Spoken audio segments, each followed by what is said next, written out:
Hey guys, it's another Therapy Thursday. It's another Thursday night, and it's time for an episode of Therapy Thursday. I'm your host, Dr. Dalvina Thomas, a psychiatrist in South Florida. I'm in Fort Lauderdale and in Miami, Florida. And you guys, are you ready to take the couch? I have the most phenomenal guests tonight. I love all of my guests, but this is a different type of show. I've been very intrigued by the motherland lately over the last few years. I stopped going to Europe because I said, I need to learn more about my lineage. I need to learn more about my country. I need to learn more about my origins. And so through doing my research, I found a live video on YouTube. There's a channel that I follow about Americans who've transitioned and moved to the motherland. And there was this gentleman on there by the name of Jamal K. Atkins, and they call him Coach Atkins. And I reached out to him and I'm like, oh my God, you live in Africa. You've lived in several countries in Africa. You're living the experience. I absolutely have to interview you. The reason why I made this a brain love topic or a Therapy Thursday topic is because people are afraid of change. People are afraid of doing new things. People don't want to move away or even travel away from where they've grown up, the place that they've become used to. And so Coach Atkins, because you'll learn later that he is a basketball enthusiast, he's also a specialist with youth. Coach Atkins is going to come on tonight and talk about his experiences in Africa. And I have a bonus, man. You know, I love talking about relationships. The bonus is that he's married and his wife lives abroad with him, and they dated abroad. They dated between different countries. Wait until you hear this story. It is I love it so much. It just gave me goosebumps listening to them talk about their timeline and their life history together. So guys, I'd like to introduce you to Coach Jamal K. Atkins. He's a youth development specialist, an entrepreneur with over 20 years of experience designing and implementing youth programs, teaching, coaching, and motivating youth. Jamal has worked on the continent of Africa, the motherland, for 15 years, over 15 years now, probably, I'm sure, in multiple countries with over 12 years in Zambia. I got to get to Zambia. The only country I've been to so far is South Africa, but I'll be in Zambia soon. His expertise is in life skills development. So, guys, that has a lot to do with the brain. Sports, a lot to do with the brain. Health and nutrition programming, a lot to do with the brain. And technical engineering, a lot to do with the brain. Everything has everything to do with the brain. Jamal is the founder of the Basketball Academy of Excellence that identifies talented basketball players across the continent of Africa. Now, who would think to do that? An American goes to Africa and decides to open up these clinics and all of these academies to help develop and find talented basketball players. Who would think of something like that? He provides rigorous physical training sessions, mentorship, and life skills training to prepare them for opportunities in Africa and abroad. He has been a volunteer in AmeriCorps. He's participated in youth anti-gang programs like in New Jersey. He started to work in Africa as a program manager for Peace Players International in Durban, South Africa, designing and implementing province-wide cultural diversity-focused high school basketball leagues. He then moved to Zambia to manage a public-private partnership between Land O'Lakes, that company, and Standard Chartered Bank, implementing a life skills mentoring and training program for more than 50,000 students and support staff throughout Zambia. There is so much more I could say about Coach Atkins, but I want you guys to meet him. Welcome to the couch, Coach. Thank you. Thank you so much, Doc. We're glad to be here. And welcome to Mrs. Atkins, Kiya. Hello there. Thanks, Dr. B. Good to be here. Yes, thank you so much for you guys coming and joining me on the couch. You agreed to not only talk about your work experience, Coach, but also we said that we would talk a little bit about the love and the relationship stuff. Well, that's easy, so it's fine. We love to. Perfect. So before we dive into your career and what you've done over there in the motherland, I need an explanation of how this whole marriage thing took place, because you married Kiya after you moved to the motherland. Is that correct? Yes, I married Kaya many years after I had moved to Africa. I had lived in several countries by this time, and I began to do more work on both continents, being North America and Africa. And Kaya was working on both continents, North American and Africa. And we have one of those connections where someone that I know very well is someone that she knew years ago and was very good friends with. It's crazy we had never met. I guess we had just never been in the same place at the same time, and those relationships were able to put us both in the same place. And it was supposed to be a business meeting. I guess it was a business meeting. It was just a very short business meeting, and then there was a life meeting that followed. And the life meeting was a blessing, or is still a blessing, and it was life changing for me, or us both.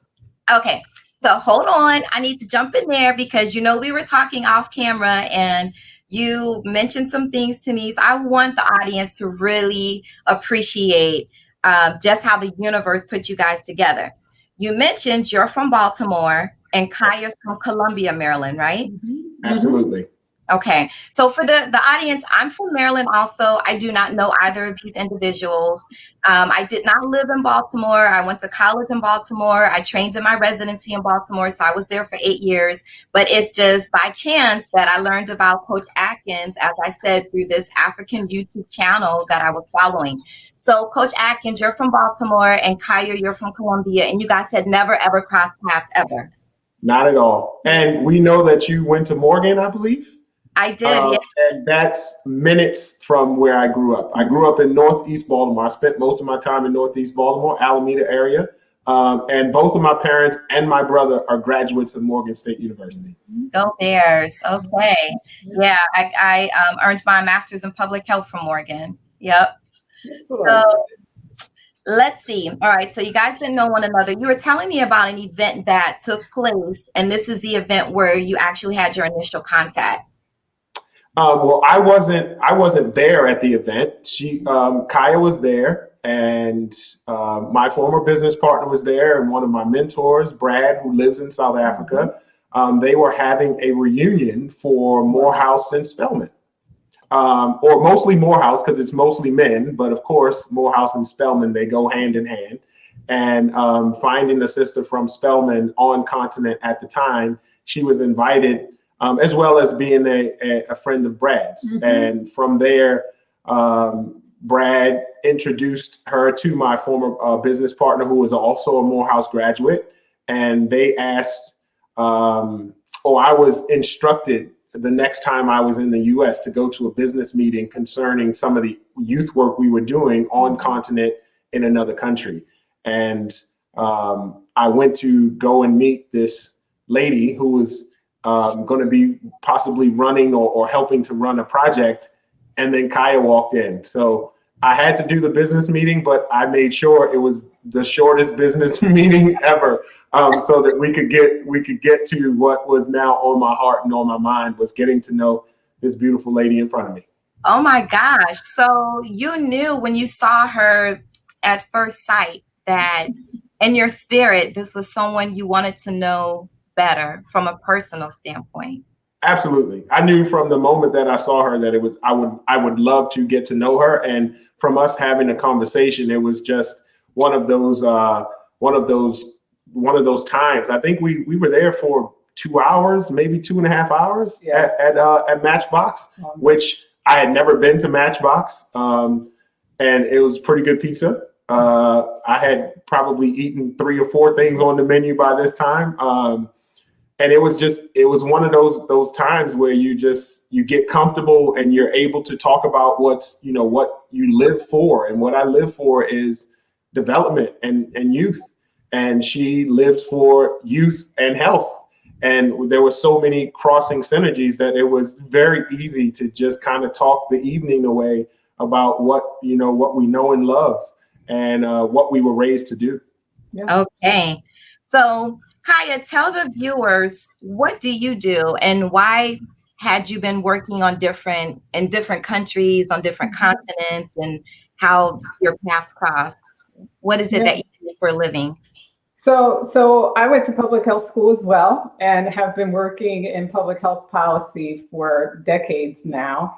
I have always worked on sexual reproductive health issues, HIV and AIDS, and health disparities. And so I'm currently working at the Global Fund to fight AIDS, TB, and malaria, and I'm coordinating their work on helping prevent HIV in adolescent girls and young women around the world.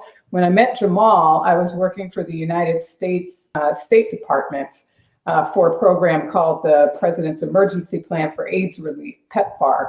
And it's the largest single disease program from a government in the world, and it's to provide AIDS care and treatment and prevention around the world. And Africa has a disproportionate burden of HIV and AIDS. So that's why I was in DC, but traveling to Eastern and Southern Africa frequently for work. Wow, thank you so much for what you both do. Thank you. You both have very challenging positions that you love, and it makes it so much easier, I'm sure, that you have a passion for what you do and that you love what you're doing. So, Coach Atkins, I know the ladies want to hear, what was it about Kiya that made you simply head over heels for her, and you had never met her, never spoken to her? What was it about her? Because, ladies want to know how to captivate someone in the way that Kiya captivated you. Well, I think first it was a very genuine and organic conversation, and we really just talked about what we're passionate about and why we're passionate about those things. She's also a former dancer, and my mom was a dancer, so the understanding of the time and what it takes to be good at anything, but specifically being good at doing dance and ballet. That is like some of the most grueling work you could ever kind of just accept, because we as athletes think we work hard. I went to a conservatory at Shenandoah University. I watched how hard the dancers worked, and I believe they worked a lot harder than we did as basketball players. So getting the opportunity to sit and talk with someone who I knew hard work and dedication is a part of who she is. And she's doing work that kind of lines up with what I decided would be my life's work. It was very easy. My mom went and worked in youth development through the recreation and parks and through ministry. My mom was a former minister in the AME church for so many years. So there were so many things that I found in Kiya that was similar to my mom. I'm one of those people who, they say you'll marry someone like your mom. And I was like, that's crazy. There's no way I'm marrying someone like mom. Well, I did exactly that. I did exactly that. And I am blessed for it. So it wasn't difficult. To be honest with you, I wish I had like some cryptic way I can tell you I did something special, but I didn't. I got to meet someone who filled my heart. She is led and guided by God, which is another blessing for me. I've become a stronger man of faith since meeting Kiya, and it was very easy. Sometimes, just listening and following gets it done. And this is one of those times where I was able to do that. All right. That is perfect. There's this thing about what's meant to be will occur easily. And so it just it happens. And that's when the universe is guiding your relationship. The higher power has basically deemed that the two of you should be together. Now, of course, I have to ask Kiya. Kiya, did you feel right away that Coach Atkins, that Jamal might be the perfect fit for you during that first meeting? Yes, I knew that it was different. I knew that it wasn't just a business meeting. And Jamal described it just right. We just sort of talked about what we're passionate about. I had begun to think about what it might be like to live abroad with the job that I had. I grew up in the DC metro area, and I had lived and worked close to home almost my whole life. And so the prospect of moving away was not even something that was on my mind until I took this job at the State Department. So I really was interested in hearing from him about that. And he told me things that he'll probably tell you all in this interview. But I could also tell that Jamal was passionate about helping people. His kindness came through, and his authenticity and sincerity also came through. And so I think it was just a genuine connection. And we were both raised to be community people, to help others. And that came out really clearly in our discussion. And so, yeah, we were drawn to each other. And then very much he stayed in touch.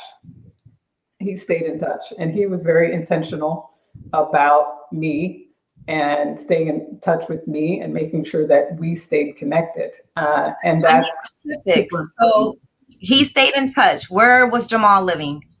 So Jamal was living in Zambia. So after our initial meeting, he was on the last leg of his trip. So he to the States. So he went home, and actually we lost touch for a minute. It was complications with emails and phone. We always debate about what happened exactly. But what I can say is I decided this is someone worth staying in touch with and followed up with him. So that's another thing to take away from this, is that you kind of have to take things into your own hands. If you feel drawn to somebody, you should reach out. It doesn't always work, but playing games doesn't help. So we got back in touch. And then, Jamal, I was going to Tanzania for work. Jamal was living in Zambia. And he said, what do you think if I came to meet you in Tanzania? And I was like, okay, I'm grown. Sure. I think this is fine. And I had never had someone ask to fly to another country to have a date with me. And so he was serious about it. And after we were in Tanzania, he also said, okay, so let's go. Like, do you have Skype? Do you have WhatsApp? I didn't have any of those things. And he was like, this is how we're going to stay in touch. And the next day, like clockwork, he got in touch and never stopped. Yeah. So that also was a huge sign to me that somebody was willing to stay in touch. And, we both had full lives. Jamal was doing what he did in Africa. I was very busy with work and loved it and always had been. So it made it a bit easier, I think, to be apart. It was not easy, but we both had full lives and was able to travel and see each other. And it sounded crazy at first, but it felt really like what was supposed to be happening at that point in time in my life. And after a year of going back and forth every other month or so, somehow, we got engaged. And then did that for another year. And then I moved to Zambia in June of 2017. So, and had never lived abroad, had been living close to home my whole life. So it was a big change, but worth it. It was worth it. And my work was there, and I could see that the two of us could really focus and grow our lives there. Yeah, I'm very happy for you guys. It's a wonderful story. People will show you what they want you to see and feel. And so he showed you well that you were what he wanted. Yeah. You did. He did it. He did a good job. It was a little crazy. And I think my friends and family, God bless them, I know they were thinking, what on earth is going on here? But when you meet Jamal, you realize, number one, they can tell he loves me, and I can too. I had one friend say to me, I said, he's consistent and he's devoted. And she said, has it taken you this long to realize that is the most important thing? And I was like, yeah, I guess so. So what were some of the activities that you guys would do to help in getting acquainted, getting to know one another, keeping the relationship going? You were living in two different countries and dating on another continent in different countries. That's just so unbelievable to me. But what were some of the things you would do to help in the relationship? Daily calls, especially during this time of year, we were 6 hours apart, were difficult. But because I am a basketball junkie, I'm up at 4:30 watching NBA basketball because that's what time it comes on in Africa, so that I can watch the games live.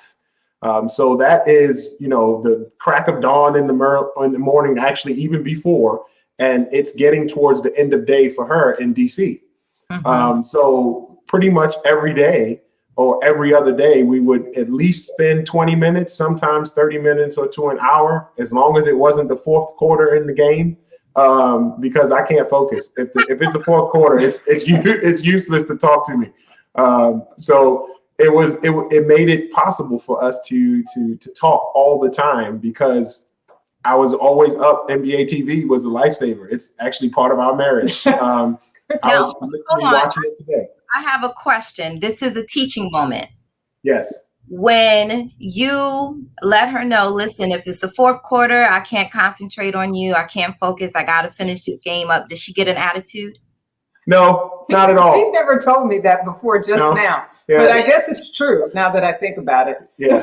No, she never did. Did she accept that basketball and NBA is one of your loves? And did she ever try to prevent you from loving and staying interested and intrigued by that thing, by basketball? Did she ever try to interfere with that? Never once, to be honest with you. Even now, some nights it's getting late. And again, we have that time zone difference. And she'll be like, "Oh, there's gonna be a good game on tonight. You watching the game, or you coming to bed?" Kind of. So even now, it's still the same way. It's a little harder to stay up. It's a little harder to stay. The game ends up watching me for most of it. I normally set an alarm so it can kind of wake me up to make sure I don't miss the fourth quarter. Yeah. But it never was hard.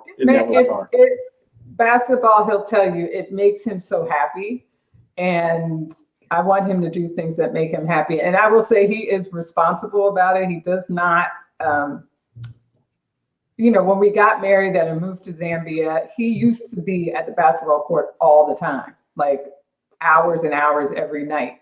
And after being married and moving there, it was kind of like, okay, well, you probably can't go every single night because we'll never get to know each other. It'd be nice to have dinner together. And he's always been really good about balancing it.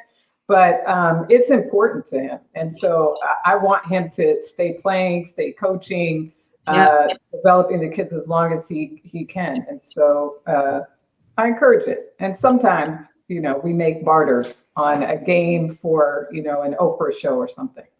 So listen, those are more teaching moments. You did not force him to stop the thing that he loves. You didn't want him to change his hobby, his interest, to devote all his time to you. You didn't have these expectations from him or of him to try to change him and the thing that you knew that he loved. That's a common problem in some couples where one of the members of the relationship, they want the other person to stop doing the thing that they love. The other teachable moment is the compromise. You said, okay, it's cool that you're going to the basketball court and stuff, but give me a couple of nights so that we can see one another. And he acquiesced and he did that. So compromise is important. And then the other teachable moment is you didn't change. That happens a lot too in couples where they begin dating. The woman acts like she loves football or loves basketball and doesn't mind him watching the games. And then once they get married, she's like, what is this? Why are you watching all this basketball? Or why are you going to play golf so much? Or, you did not change. You stayed the same. No, she didn't. And thank goodness I like basketball. I actually do like it. Yeah. Not as much as him, but I used to play when I was younger and I do like it. I don't know if it was something else, but see, God didn't put that on us. He gave me basketball. So that's good. And I like to eat. So if I was going to be there every night and there would be no dinner, that's a really tough compromise. So I was also trying to be intelligent in that regard. Gotcha. So Kiya, you said something, you said, quote, playing games doesn't help. So as we're closing out this part of the interview with Mr. and Mrs. Atkins, I just wanted to reiterate what you said, quote, playing games doesn't help, close quote. How old were you guys when you met, by the way, if you don't mind my asking? Old. This is part of what helped us, I think. I was over 40. I mean, I was 43. That's not old. I'm telling my age, but I think I was 43 when we met, and very happy, fulfilled, and content with the life I built for myself. I have a lot of very close friends, was, close with my family. So things were cruising along. Always knew that I wanted a partner, just the right one that hadn't happened. All right. 43 helps. 43 helps. Before you go, I'll just say this. We have the public health education in common, as well as the necklace we're both wearing today. Oh, do you have your Nefertiti on there? Yes, I do. I can't see that. Oh, look at that. Wonderful. Nice. I pretty much, I'm simple on the jewelry for every day. So I've had this on since I was in high school, pretty much. Wow. Okay. Yeah. Well, thank you for joining us, Kiya. I appreciate you. I appreciate you and what you do too. Mental health is so important, and looking forward to everything you're doing, but appreciate that you're bringing that, especially to our community. Oh man, gratitude. Thank you very much for that. Okay. See you later. See you. Bye. Thanks. All right, guys. So I hope you enjoyed that segment with Mr. and Mrs. Atkins as we talked about one of the most important aspects of our lives, and that's finding that life partner. So now let's talk about the career. That's the other part of another important part of life is your career, besides family, of course. So where were you living? You're in Switzerland right now, Mr. Atkins. We are. Where were you in Africa prior to moving to Switzerland? We were in Zambia. The bulk of my time that I've spent on continent has been in Zambia. And that is at this point, this is the African country I call home. So we were in Lusaka, which is the capital city. And beautiful, beautiful. I love these. These are some of the images from South Luangwa, which is a great place to go and see real wildlife. If you ever get yourself over to Zambia, this was one of the most amazing safaris that I've ever been on. And I'm also an avid photographer, so I love to bring my cameras with me everywhere I go. And it was great fun to get those pictures. Yeah, there are some beautiful sights in the motherland, man. South Africa made me cry. My first day in that country, it was just being there on the Indian Ocean and just seeing the mountains and the beaches. It's beautiful. So you were in Cape Town? Yeah. In Cape Town? Okay. Yeah. I flew into Cape Town, was there for a few days, and then went to Johannesburg for another couple of days and went back to Cape Town. And Stellenbosch, I was able to visit Stellenbosch. I was just like speechless on the drive into Stellenbosch. I can tell you that's a blessing, because a lot of those vineyards in the last 2 months have been destroyed by a very bad fire that happened on Table Mountain that spread down the mountain, really damaged a lot of UCT recently. So some of those experiences, they will be different, but some will not be able to be had by people who have never been there. Oh man. Yeah. So that was my first time. And that was, what was that? December 2019. So it was a couple of months before COVID started. That's a blessing. So how many countries have you lived in all over the world? So all over the world, I guess, including the United States where I was born, 6. So South Africa was my first African country. I moved from South Africa to Zambia, from Zambia to Zimbabwe, from Zimbabwe back to Zambia, and Zambia to Lesotho to run a program, and then back to Zambia. And then now we've moved from Zambia to Switzerland. Okay. Okay. So tell me, I'm sorry, I was trying to track it. How many countries have you lived in Africa? 4: South Africa, Zambia, Zimbabwe, and Lesotho. Say the last one again, Coach. Lesotho. Lesotho. Lesotho. Or some people say Lesotho, but Lesotho. Okay. It's a small country that is landlocked or land linked, is what we prefer to say on continent. It's a land linked country within the area of South Africa. Okay. And what coast of Africa is that country located in? Is that like the East Coast, West Coast?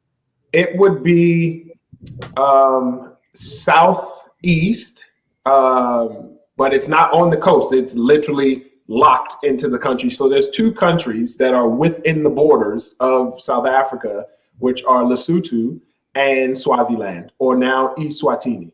They've changed the name back to a more African name, from Swaziland to Eswatini. Ah, thank you for that education. Mm. Okay. So that picture there that's showing now, I love that shot. I am standing atop Tababasu, which is a very high elevation in Lesotho, one of the highest elevations in Africa. And it is showing the land that the king of Lesotho used to in ancient times or old times, he would rule from that place because it was very difficult to attack the kingdom of Lesotho when they're on such a high hill. Of course, you can see how far away you can see things. It would be very difficult to sneak up on them. And that is a 360 view. So everywhere from atop that mountain, you can see, and it's way up there. It took me, most people walk it in several hours. I ran it, and I ran it in about an hour, and nearly passed out. wow, and wow. You said you ran for an hour? Yeah, yep. It was about a consistent hour, jogging, sprinting to get to the top from where we started. My goodness. I'm so excited about the motherland. I can't wait to explore and see some of these sites that you're describing. So, how was your life? What was your life like prior to moving to the motherland? Were you content in America? Did you feel America wasn't giving you what you needed spiritually? There was something missing? I definitely something missing. I had just moved from Tampa. I used to live in Tampa. That's where I did AmeriCorps, taught 2nd and 5th grade English in AmeriCorps. And I began to do some business in Tampa and in Miami area, got into nightclubs, parties. We threw a couple parties down there in Miami where you are. One of the biggest we threw in Level, which is a really big club.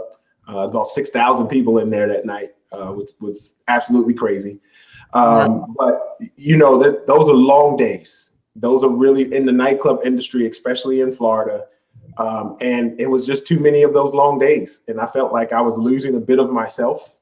And I moved there September 5th, 2000. And I left the exact same day 4 years later, September 5th, 2004. I packed up everything and it was time to head back to Maryland. Not really sure what I was going to do, but one thing that I've been able to be blessed with is good relationships. And I got back to Maryland and I went to go and work with my old boss, Pete Vole. He owned Vole Contracting out of the Northern Virginia area. And he was like, man, you're back. I would love to have you back on my crew. You've always worked so hard. You learn things really fast. So if you want to come back to work, let's work. So I started working with Vole Contracting again, doing remodeling and helping people fix their houses. And I love the work, but I still felt like I wasn't really fulfilled. There was a gentleman who went to the church where I'm from, Baltimore, but he was actually from New Jersey. He drove down from New Jersey every weekend to come to church in Baltimore, which I found to be quite odd. You know, I was like, why would you do that? And Wow. he felt led to be in church in Baltimore. So we got talking, and he said, you know, like what you've been through and what you're doing, you could help me. And I was like, yeah, but you live in New Jersey. And he was like, man, it's not that far. You know, just give it a try. Let's come up and see. And I went up to New Jersey for a week to go and, you know, stay at his place and see what it was like. And there were some teenagers, young teens. I think the youngest guy was 12 or just about turning 13, up to about 17 in Trenton. Didn't know anything about New Jersey. You know, I'd been there once or twice, but didn't know much about it. But I found that the gang problem with those young men was really bad.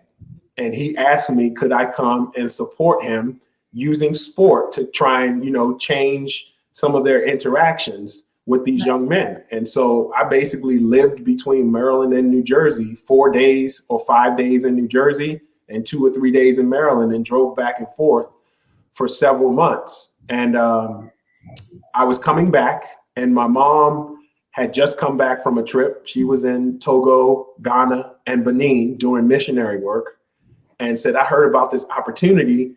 They're looking for, you know, a Black American who wants to go to Africa to do this youth program. And I was like, okay. She was like, and it's basketball though.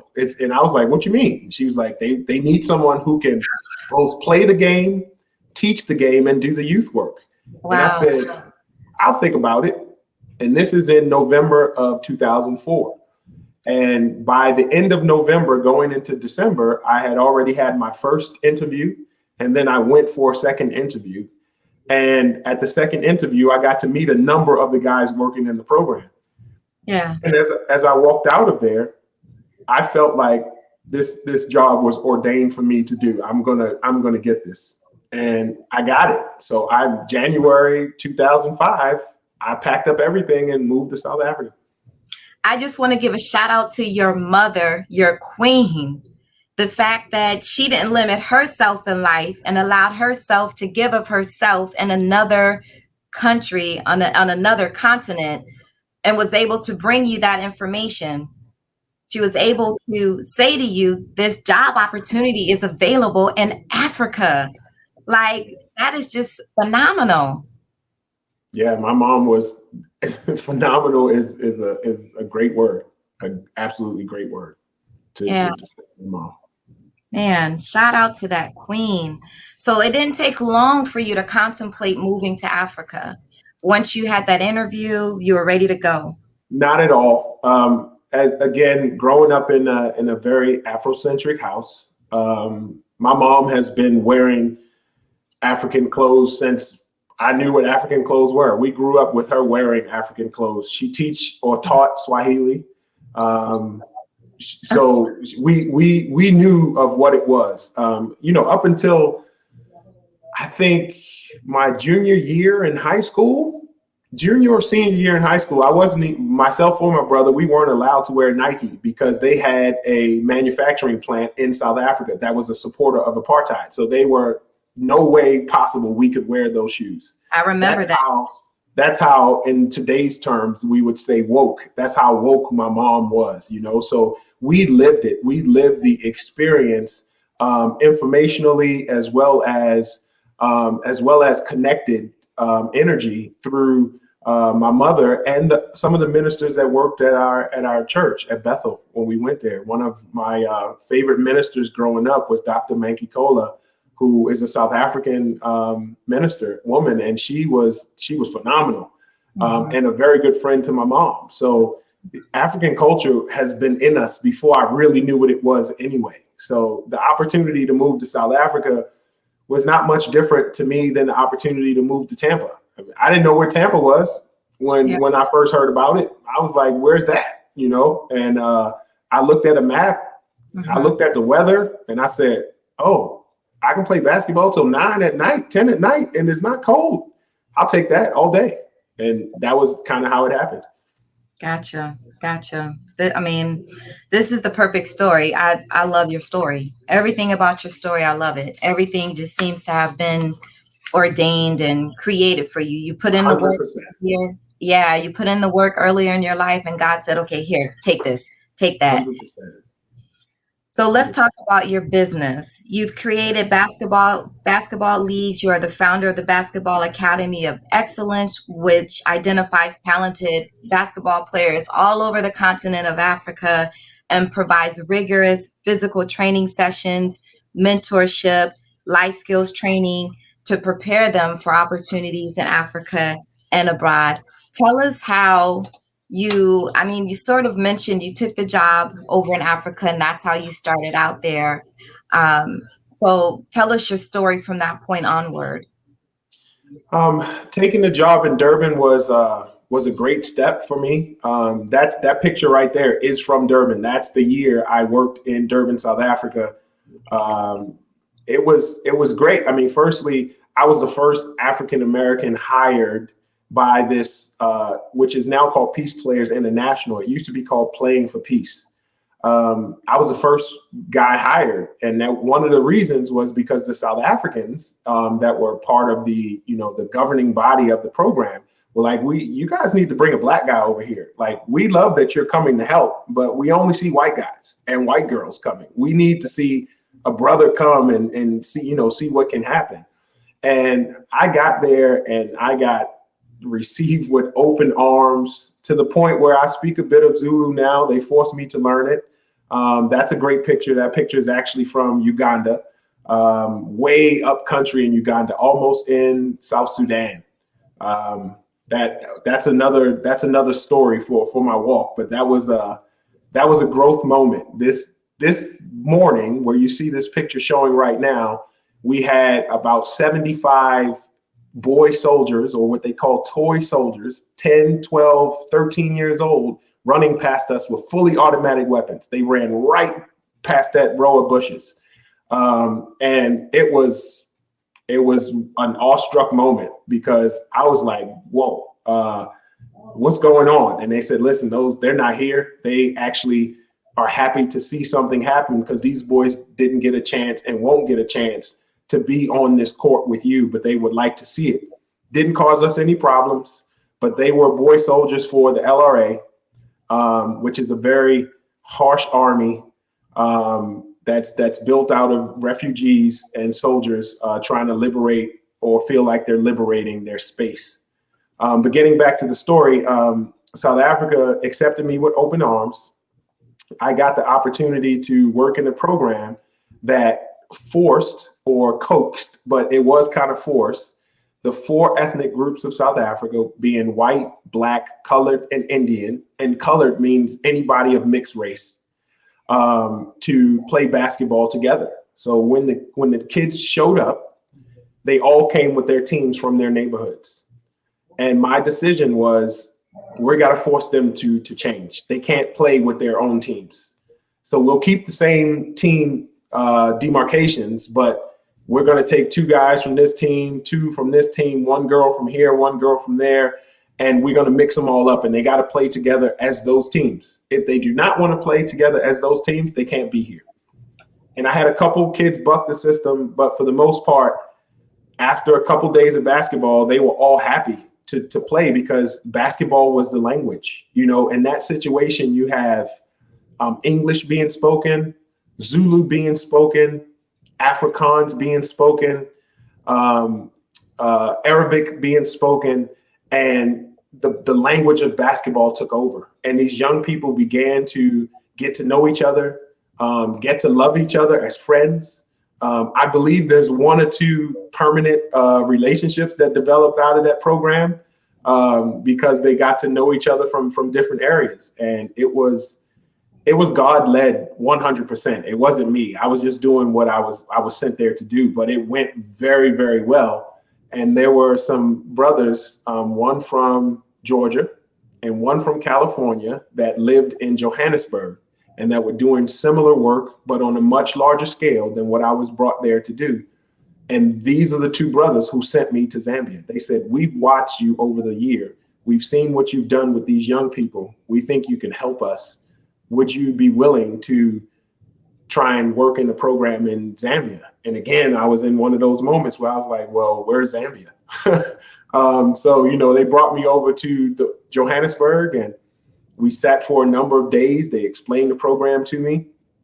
And, it was one of those things where I was like, all right, I'll give it a try. Let's see. And initially I was supposed to work with them for 3 months to help shape the program and see how it can be put together and the basketball and the life skills can be merged. And I ended up accepting a 3-year contract to live and work in Zambia. And that's how Zambia became home. Hey. What are we looking at here? This is the Legends basketball tournament. This is a 35 and over basketball tournament that's held in Zambia, put on by a very good friend of mine. His name is Itwi. Itwi is a architect who has lived abroad for many years, is a lover of basketball. He came back to Zambia and wanted to support the sport, but he saw that nothing was really happening for the older guys. And he created the Legends basketball tournament. And this is our first year playing as Heroes. So I played on the Heroes in Zambia, and this was the Heroes and Friends. So all of the guys there are 35 and over. And this was our first year playing. Out of the 3 years, our first 2 years, we won the championship. And the last year we lost the final game by 6. Tough game, but we got beat. So in this picture, this is actually an on-court victory. I was playing in the men's league.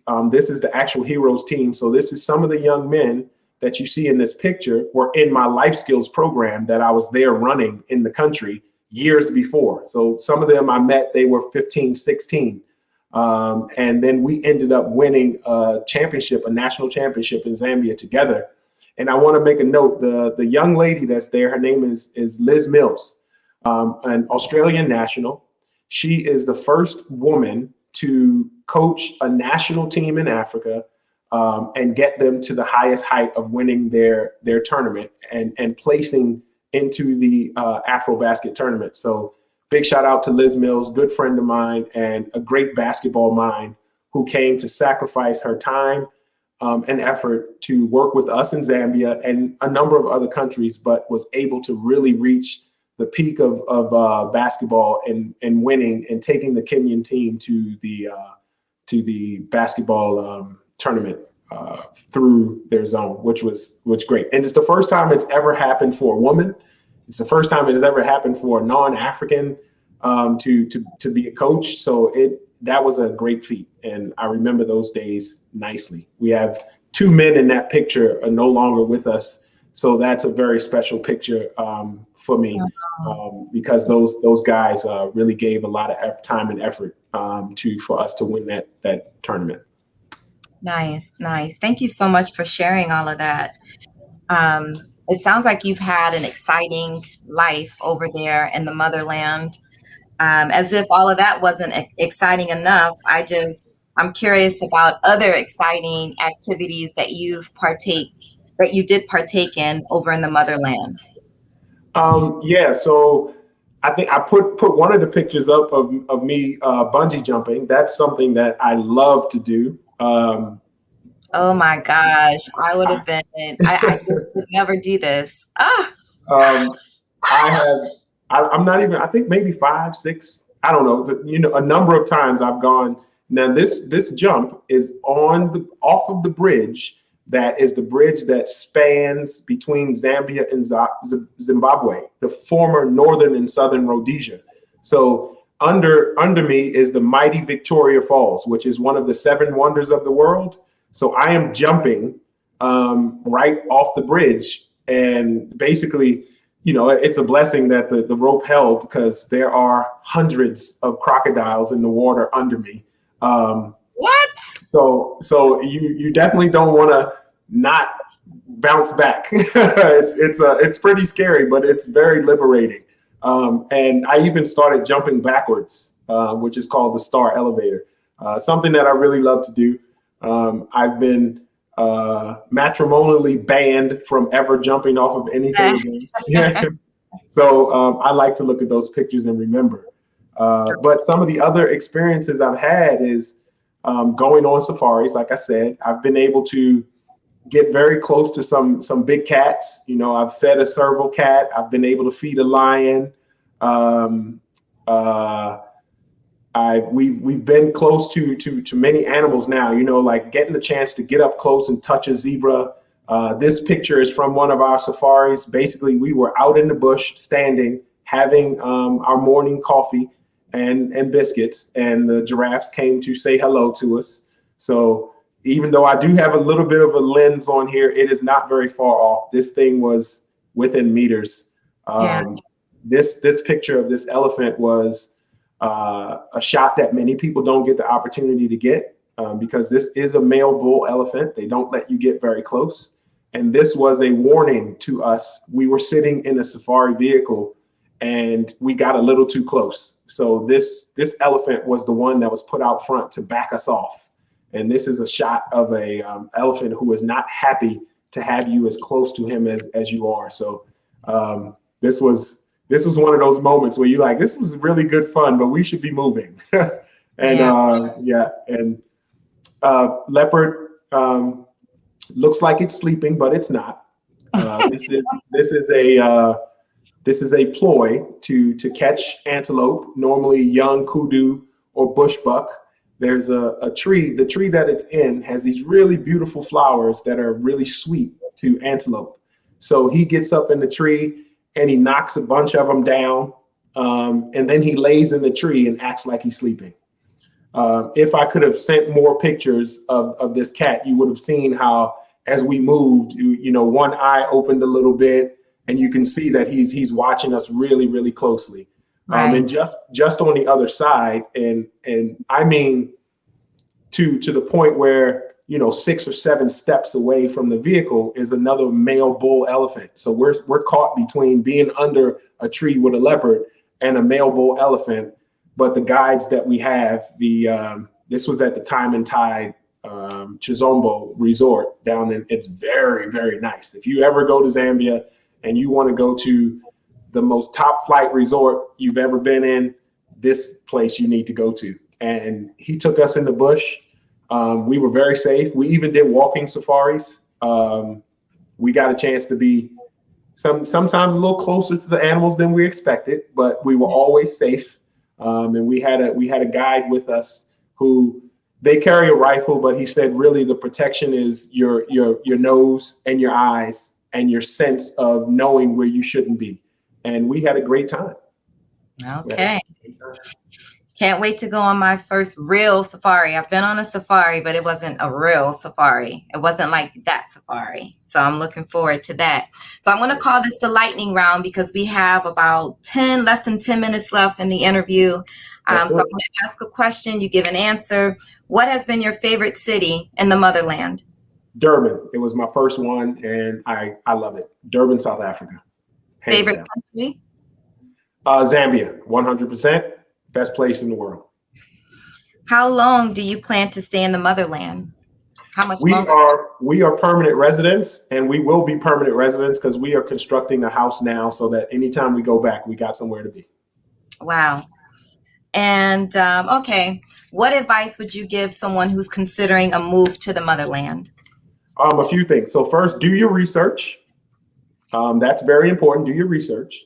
Go and visit before you go to move. Don't just pick up and move. Go with an open mind of what you're going to see and be able to roll with the punches because things will change on the fly some days and you just got to kind of, go with God and let it happen. Yeah, good advice. Good advice. Is Kiya around? She went upstairs. She's probably working. Oh, she's coming. She heard you say it. So she's on her way down right now. Yeah, come on, babe. Come on. Because we like right at the end. One more picture I wanted to put up, and I wanted you guys to explain this picture. We're going to go out on a high note here, talking about relationships to end the interview. So where is that picture with all of the words? Look at that. Yes, the wedding pic. Was this in the United States? Was this in Maryland or DC? Maryland. Yeah. This is at Maryland. Awesome. In Howard County. In Howard County. Love it. Love it. Love it. Now, you guys, tell us about this picture, please. So this is a word cloud. And when we were dating, we would meet up basically on trips. So I take notes and things like that. So basically, after every trip, I would have written down, and he would add to the list of like memories and things. And I'm not tech savvy, but I found some site where you could put them in, and the word cloud comes out. So we did that for the first several times we met on the continent, and would just use that as a way to mark the time we had spent together. I was thinking the other day we should do that. Yeah, we need to. More. We should have done that on our last safari trip. But yes, this was how we marked and were able to remember our time together. Okay. Nice. Well, I certainly appreciate you guys being here tonight, and sharing your story for Therapy Thursday. Thank you for joining me on the couch, or on an actual couch. That's great. Yeah. And so, although we have in your banner all your website and your social handles, Coach Atkins, if you could please tell the audience, where can people find you? Basketballacademyofexcellence.com. It's my website. It needs a little work. It's been down since COVID, but we'll be up and running again. YouTube, you can find different videos of me training young men, and sometimes, such as this, an interview that I've posted. Facebook, you can just use my name, Jamal K. Atkins. And I have joined Instagram. I've never posted anything. So hopefully I will learn how to do that. And we will be able to use that as a way for people to stay in touch. And I think all of those ways you can reach me. And if you reach out, generally I reach back. So please do. All righty. Thank you so much. And before we go, I want you both to say brain love. Brain love. And we love your logo. We love your logo. Like that. Do the right thing, inspired. Do the right thing. Thank you.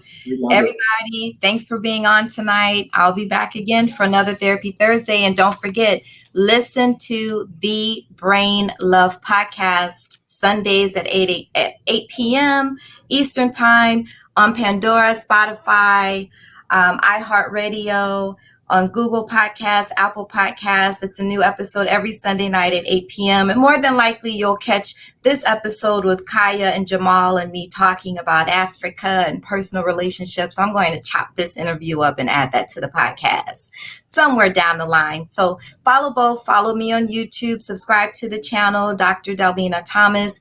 And please subscribe to the podcast, The Brain Love Podcast, and give me a rating. Don't just go on and listen. Give me some stars. Give me some comments on what you think. What would you like more of? What would you like less of? You know, I talk about everything that's under the brain. All righty, everybody. Have a great rest of the week. We're out of here.